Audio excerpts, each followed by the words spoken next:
and the Reform Synagogue of Ra'anana offered an invitation for a projection of the ceremony. What had transpired cannot be better described than a pogrom. Well, but you know the language, no innocent people in Gaza. Like after having killed 70,000 people, among them IDF acknowledges 18,000 children. Some of them were not even born on October 7th, and we cannot make that distinction. Give me a break. Welcome to Women Ending War, the podcast where Palestinian and Israeli women talk about partnerships for peace, real solutions, and ideas for crafting a new world. It's where we express our pain, anger, dreams, creativity, and vision, where hope is a conscious choice. معاكم أميرة مسلم. I'm Ilana Stockman. Thanks for joining us.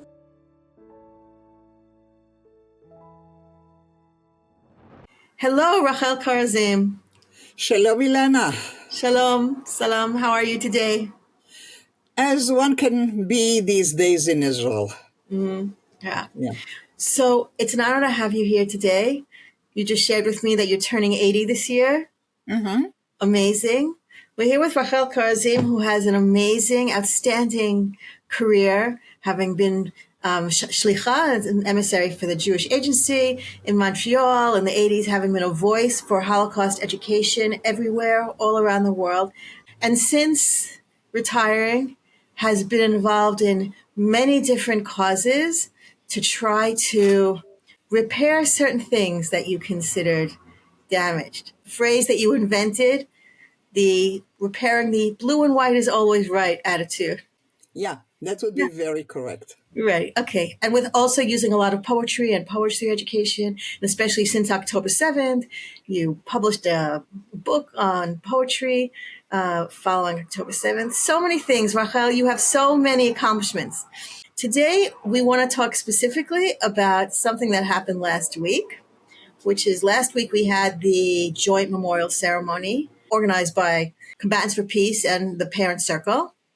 And you had a particular role in helping promote that. Do you want to tell us a little bit about that? Yes, I would. I'd love to. So, first of all, you need to understand that my involvement with the Joint Family Forum and their memorial ceremony, the event I believe this year was the 21st one, did not start this year. I have known and admired and appreciated their work for many years. Whenever I could, I attended the major outdoor ceremonies that we had in a large park near Tel Aviv. You may remember prior to COVID days. Yes, I was there. Yeah, I was there. Yeah, and it was such, one cannot say a joy because these were very painful, sad ceremonies, but important to be there. And the few minute voices that yelled at us when we came in were, at least to me, negligible. But this had changed profoundly in recent years. I understand the impact of October 7th. I've been involved with the impact of October 7th on Israeli society from many, many levels, including poetry that I love to collect, translate, and teach. But the hatred, the lack of understanding, the bad-mouthing of people who are ready to listen to the story of the other, if you wish, they like to call them that. It's very problematic for me to use that term, but that's the term they are using. So since October 7th, for a while, we did not have the ceremony at all. And last year, they decided to have the ceremony at a physical place that was disclosed only to the families. And other people were offered the opportunity to do projections and invite people and watch together. And I accepted this. Luckily, I do not belong to the circle of the families, and I hope to remain that way. And we went with my husband to a family here in Jaffa, where I live, in Yafo. And we were Jews and Arabs watching together. My husband and myself, to a certain degree, are involved with a local organization of Jews and Arabs, Muslim, Christians, Jewish, as I said, called Kulna Yaffa. All of us are from Jaffa. And in one of the homes, we had a peaceful, I'd hate to say lovely, it's a memorial ceremony, but a meaningful event. Eating dates, drinking coffee, talking a little bit, and going home peacefully. That happened in Yafo, a joint community, a mixed community as demographics go. My sister, however, who is in the heart of mainstream Israel, Ra'anana, as suburban a city as one can imagine, upper middle class, and like many other places in Israel, it has a Reform synagogue, lo and behold. And the Reform synagogue of Ra'anana offered an invitation for a projection of the ceremony, to which my brother-in-law and my sister were planning to go. What had transpired cannot be better described than a pogrom. They were attacked by people yelling at them, throwing stones at their cars, spitting at them, preventing them from entering the synagogue, and after that making it absolutely impossible for them to go back to their cars without police escort.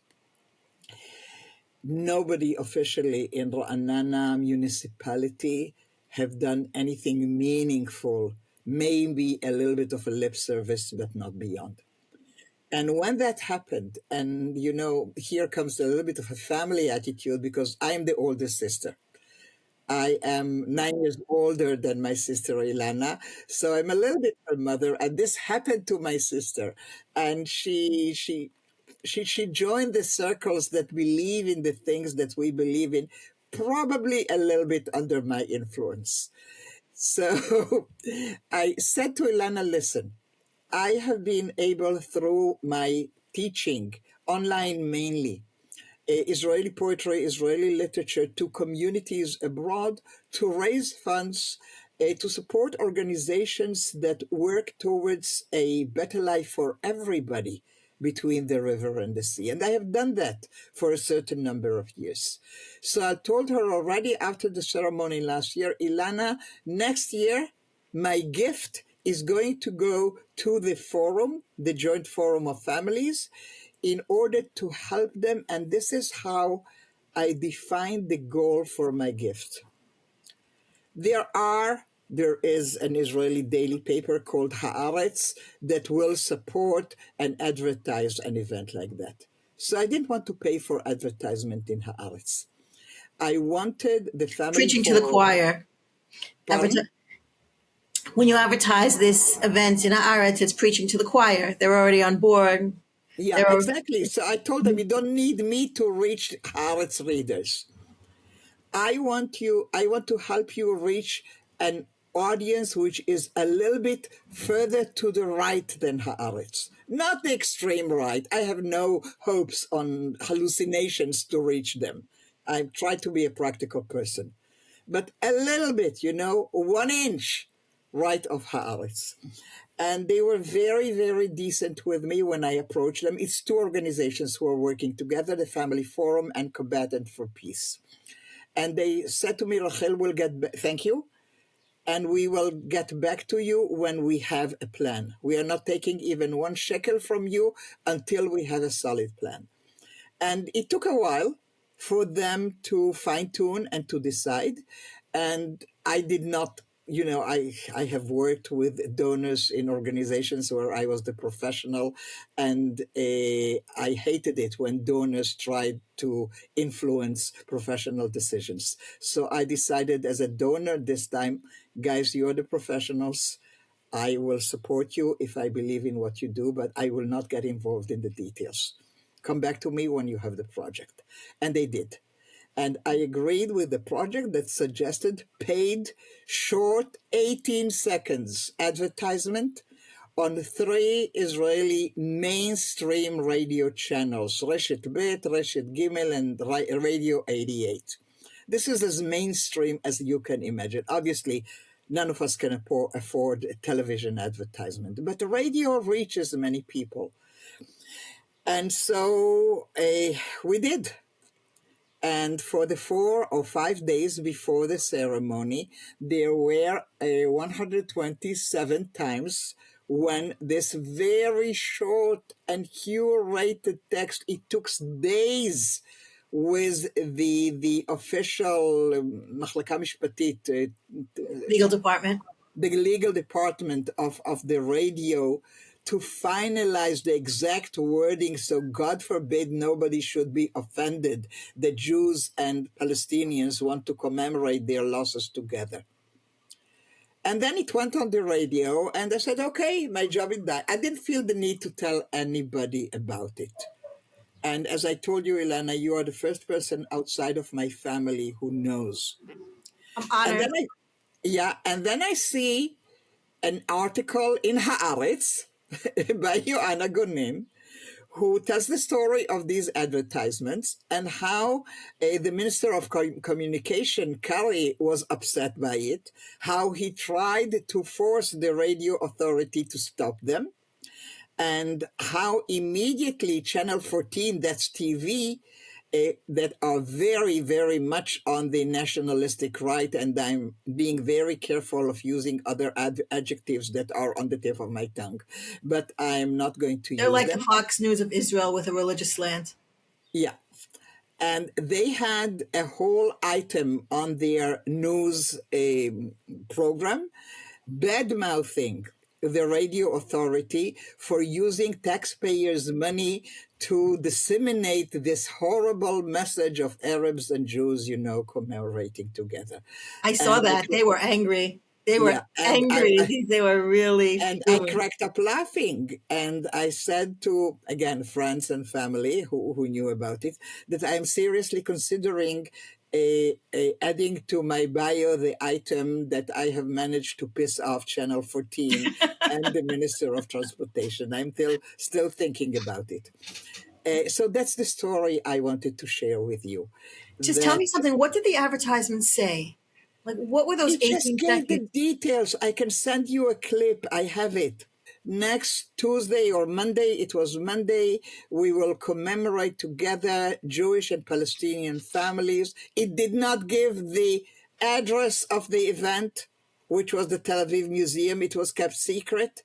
And all it said to the listeners is, look up on the networks details of the joint forum ceremony. It's all. Like the idea of acknowledging that Palestinians even exist.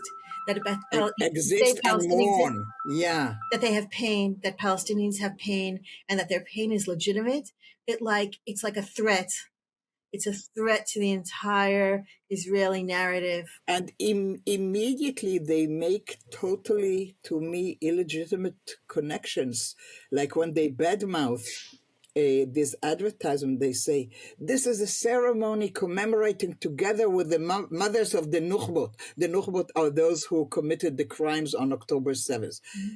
It's nothing like it. Right. Nothing like it. These are Palestinian families who are beloved people who were shot down mistakenly or with intention by the IDF or any other such terrorist events. We have such a problem in Israel of being unable to distinguish between Palestinians and terrorists, of being stuck in this propaganda, really, that says Palestinian equal terrorists. You know the language, no innocent people in Gaza. Yeah. Like after having killed 70,000 people, among them, IDF acknowledges 18,000 children.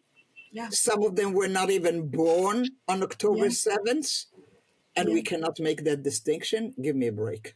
Yeah. The IDF admits that something like 3 out of 4 of everyone that they kill are bystanders.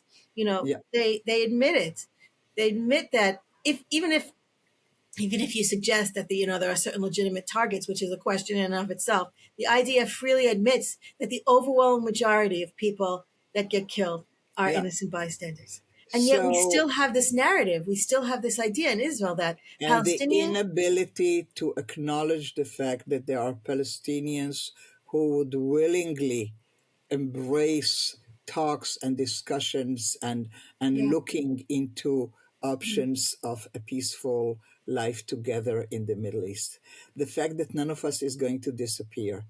The fact that we are all here to stay is something very hard for many Israelis and many Palestinians to accept. But it's like real erasure, what you're saying. Like it's a real erasure of peace-seeking Palestinians, both Israeli citizens and Palestinians, in the West Bank and Gaza. Like it's an erasure. it's an erasure of the idea that there are peace-seeking Palestinians. Exactly. Yeah. Okay. It connects a little bit to the story of Kippah Gate, the Kippah story also from last week. Oh, yeah. Well, did you talk about this in an earlier Yeah. podcast? Or would you like to say a few words Yeah. about No, it? I made Because up. I'm personally connected. I'm a Yeah. friend of Alex. Oh, so I saw you on Saturday night in Modi'in, right? I saw you Yeah. there. Yeah. Mm-hmm. So I made a video from the protest on Saturday night, Yeah. explaining, So why. Alex Sinclair, who for the last 20 years wears a kippah, a knitted kippah that has the Israeli flag and the flag of the Palestinian Authority, the Palestinian flag. And as he himself will admit in interviews that he gave to Haaretz and in an article that he wrote both for Haaretz and Jerusalem Post, it didn't go unnoticed, but it led the way for many in-depth, interesting conversation, never to anything violent. Some people are angry at it. Some people think he is naive or misguided or whatever. But on Yom HaZikaron, the very same day we are discussing with the events, he was sitting in a coffee shop in Modi'in, which is the town where he lives and you live as well, Ilana. So a very peaceful place. And a man, I think, obviously with a kippah himself, started yelling at him for wearing his particular kippah. And Alex tried to engage the person in conversation, which did not work out. And then the man said he was going to call the police. And Alex thought that he will go to the police station, tell them what he had to tell them. And the policeman or woman will tell him, thank you, we noted it, and toda rabah. But it's not what transpired. And two policemen showed up and they detained Alex, which I understand is different from being arrested. And they took away his laptop. He was working in the coffee shop, did not allow him to make a phone call, put him in a cell for about half an hour. And then when they released him with no charges and nothing, because it's not illegal to fly a Palestinian flag in Israel. You may oppose it, you may object it, but it's not illegal, it's lawful. And they didn't want to give him back his kippah. And he insisted.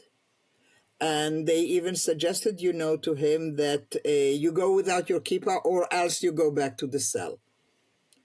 And he said, no, the kippah is my property, it's important to me, and please give it back to me.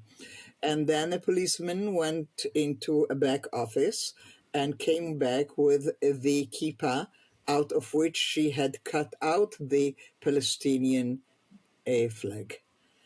And you can see in the papers and everywhere the picture of the defiled, desecrated, whatever kippah that Alex used to wear.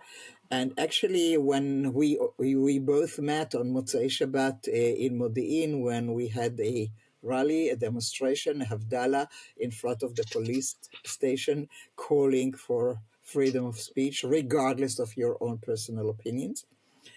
I met Alex, and since I have known Alex for many, many, many years in my work in the Jewish Agency, and actually these very days we work together in the Melton program at the Hebrew University School of Education. We are both teachers there.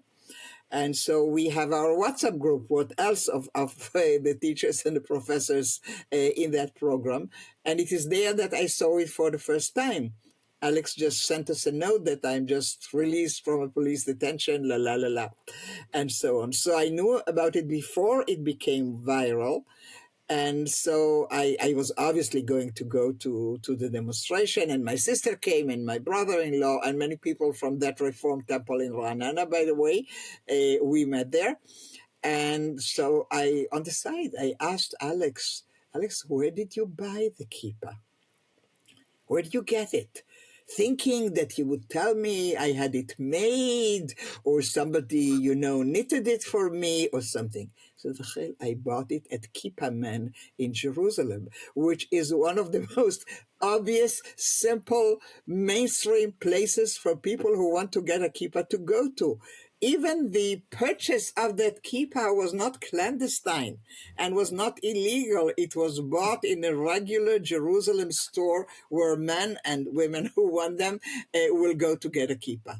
That's really important information, by the way, because lots of people now have been asking where they could get a kippah like that. So there you have it. Kippah man in Jerusalem. That's the answer. Yeah.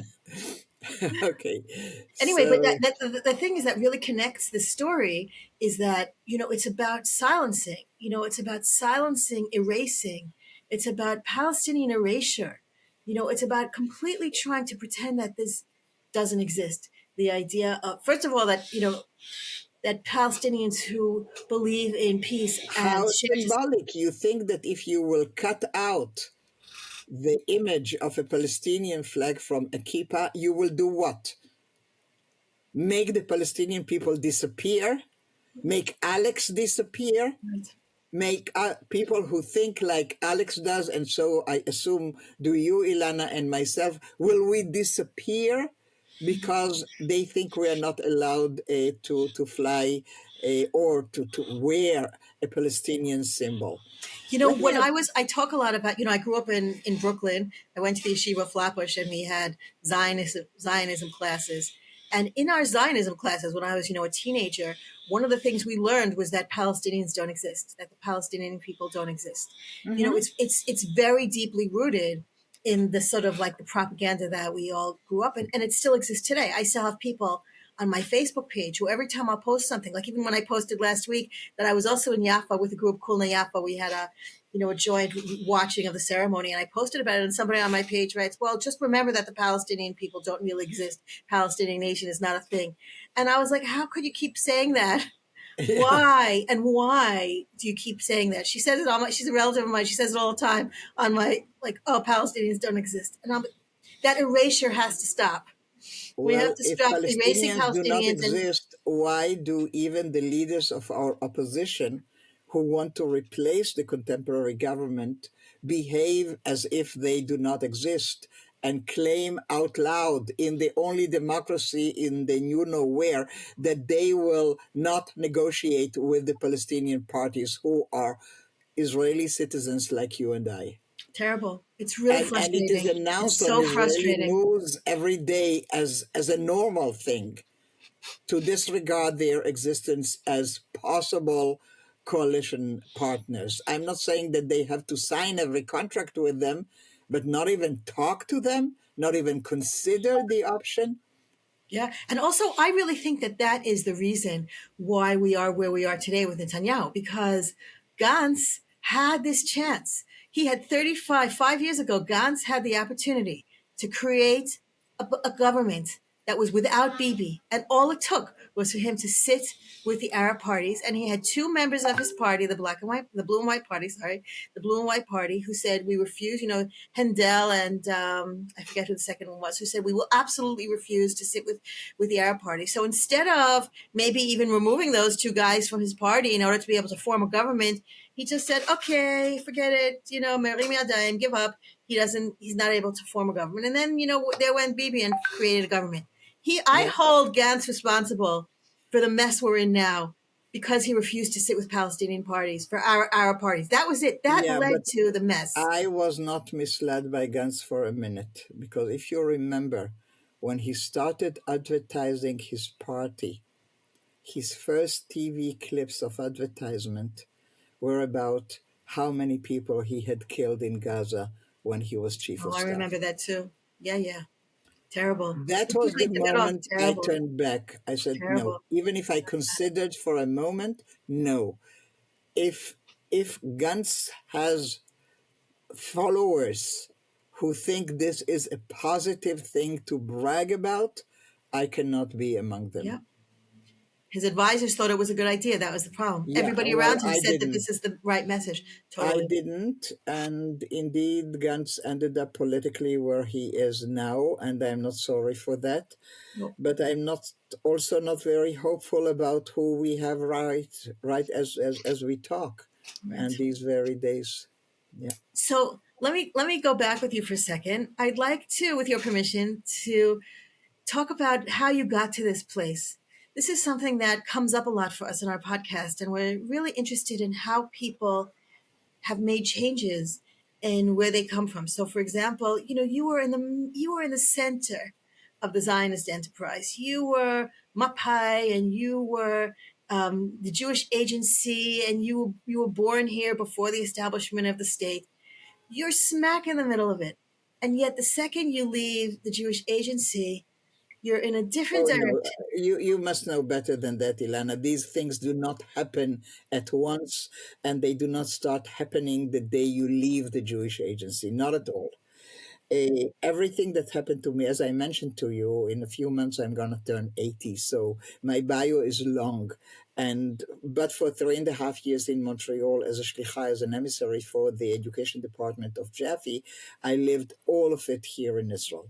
And I am a product of its education system, and I believe, and to some extent I still support the right of Jews to have a sovereign state in this geographical part of the world, but with another agenda as per the relationship with non-Jewish citizens, members who live among us. But coming by this way of thinking was a very slow and gradual thing. Maybe it comes from, the need to be fair, the need to be able to look in the mirror and to say, not everything we are doing is 100% okay. And part of it happened when, as an emissary of the Jewish Agency Department of Education, I'm in Montreal, Canada. I'm in touch with Jewish day schools there. I'm looking at their Israel education agenda and program and curriculum. And I see that the kids there, young and old, are all getting this mainstream classical Israeli narrative that I, for myself, it's not a known slogan. It's something that I created for myself, and I want it to be understood that it's not a well-known slogan. Blue But and white in is my always right. mind, I said, blue and white is always right. This is I'm what totally adopting that. I am absolutely adopting that. It's so Yeah. accurate. Yes. Yeah. And so Israel was under the image of planting trees on Tu B'Shvat and flying a flag and eating a very bad falafel in Montreal on Yom Ha'atzmaut, and then celebrating the Wailing Wall on Yom Yerushalayim, etc., etc. The major central things. And meanwhile, these Jewish communities are living within a larger non-Jewish community with different stories, different narratives, different histories. And I thought that within Jewish education, in the safe environment of a Jewish day school, it would be advisable to bring up occasions in Israel's history where our conduct was maybe questionable, or that we even court-martialed people who misbehaved in war or not in war, that we disagreed about many things, that we were unfair to some of our own Jewish populations, such as the Mizrahi immigrant, etc. And the schools did not want to touch it that way. This was bad-mouthing Israel. This was being traitor to the cause. This was like washing dirty laundry out in public. All these slogans.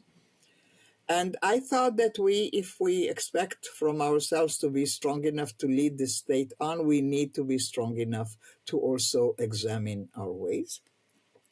And one of my ways to do it, I have a second that I haven't mentioned to you, and I will tell you now.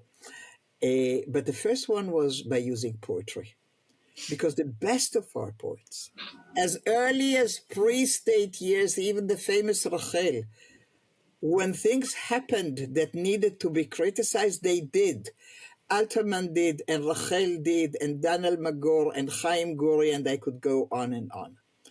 Very few of them were translated, but I started creating translations with people who could help me with that. And when I would introduce it to teachers, etc., I said, this is not about my opinions. This is a piece by Alterman that we are studying. This is a piece by Yehuda Amichai that we are studying. And it became my thing, and I created very many sessions under the umbrella called Windows to Israeli Society Through Literature. And this way we could listen to Mizrahi poetry and to Arab Israeli poetry and to women and the Haredi and LGBT and so on. We didn't do LGBT in the 80s. That we came much later. When I was criticized for that, I have developed a strategy that I still use. I would ask the person who would criticize me, oftentimes a rabbi, and I said, have you recently been to shul, sir? And you said, well, obviously. Last Shabbat as well? Yeah. In your synagogue, do they read Torah every week? Of course. And also Haftarah, you know the prophets? Yes, of course. Don't you do a blessing prior to the reading of the prophets? Of course we do. I said, shall I remind you of a line in that blessing that we recite prior to reading the prophets? It's, thanks God, שבחר בנביאים טובים ורצה בדבריהם הנאמרים באמת. Thanking God for having chosen good prophets and welcomed their words said in truth. And he said, yes, yes. I said, and now, sir, can you help me remember, do you know of any prophet who was always congratulating the people of Israel? Do you remember any prophet that didn't chastise and criticize the people of Israel and the kings of Israel? It is part of our tradition to accept the words of good prophets who tell the truth. What I am doing is exactly what you gave a blessing for 3 days ago. And I keep using this line. Every single time I'm criticized for bringing into the conversation shortcomings and airing them and see how they need to be reacted to. When I'm criticized for that, I will bring the one line from the blessing before the Haftarah is read. That's good. That's good. It works. Wow. We've always had prophets. So we're looking for the prophets today. We have some. And they are our poets, and we have them. Like Mao Zinon, Radirhani. Oh, and many, many, many more. Yeah. Yeah. We have lots of prophets today who are speaking out, and we just have to listen to them. Yep. There are a lot of forces trying to convince us not to, like they did to your ad. You know, there are a lot of forces trying to get us to not listen. You are one of our prophets, Rachel.